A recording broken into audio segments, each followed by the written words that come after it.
জীবনটা আমরা এমনভাবে কাটাই যেন সময় আছে অনেক, যেন মৃত্যুর মতো কোনো ব্যাপার আমাদের জন্য নয়। সকালে উঠে মোবাইল, দিনভর দৌড়ঝাঁপ, পড়াশোনা, কাজ, সম্পর্ক ইত্যাদি ইত্যাদি।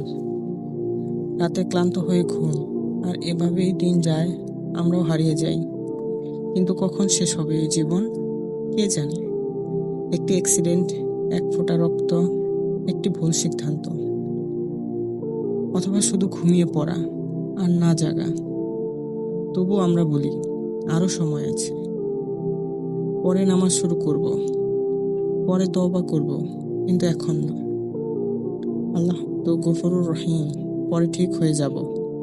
কিন্তু জানো, পরে আসেই না সব সময়। যে একদিন বলে রাখি তা কখনো আর আসে না।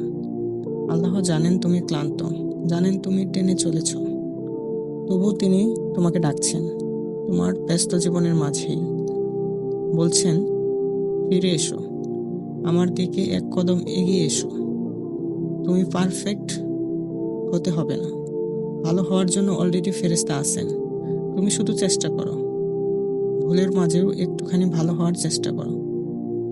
তুমি যেমনই হও, তোমার ভাঙা মন, পাপের বোঝা, ক্লান্ত জীবন, সবকিছু নিয়েই আল্লাহর দরজায় দাঁড়াও।